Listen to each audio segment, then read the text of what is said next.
At so ayan, hi guys, welcome back sa channel natin. At ayan ay pag-usapan natin itong si Imo-sama pati na yung kanyang kahinaan. Dahil sinasabi na parang nakita to during ng laban nilang dalawa ni Gaban. So ang tanong, ano yung kahinaan ni Imo? At so ayan, titignan nga natin ngayon. So kaya wag na natin patagalin pa, simulan na natin yan. At ito, balikan natin yung nangyaring laban sa pagitan ni Imo at saka nga ni Gaban. Dahil makikita nga rito na pinaulan na ng pagkarami-raming atake ni Gaban itong si Imo. At ito nga ay salag-salag lang ni Imo yung mga pag-atake ni Gaban hanggang sa nagawa na nga ni Gaban na maputol yung isang pagkalaki-laking branch ng puno ng Yggdrasil tree kung nasan silang dalawa ni Imo. Hanggang sa itong branch na naputol na nga na to, nahulog yan sa may underworld. At so dito na ngayon papasok yung speculations na kung saan yung sinasabi na yung ginawang atake ni Gaban laban kay Imo ay talagang well planned yan. Dahil seemingly alam ni Gaban kung ano yung kahinaan ni Imo at eto nga ay yung mapalapit siya dyan sa may karagatan. So kaya nga yung nangyari rito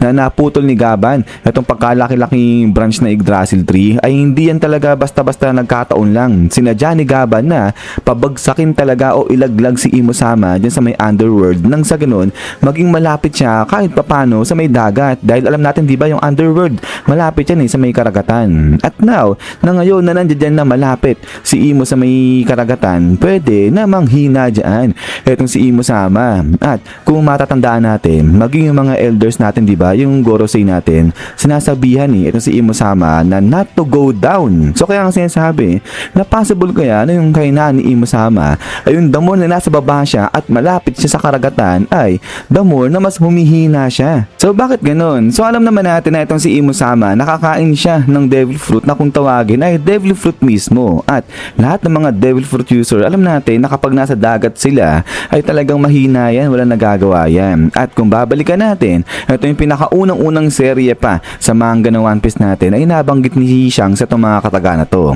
I once heard that the devil fruits are all the incarnations of the devil, the sea. If you eat one, you'll gain a special ability but you won't be able to swim. So ito nga yung sinasabi natin na kapag nakakain ka ng devil fruit ay hindi mo na magagawa na lumangoy sa karagatan. At now, lahat ng nakakain mga devil fruit, lahat sila kahit nga matouch ng konti yung devil fruit tuloy yung karagatan nanghihina yan.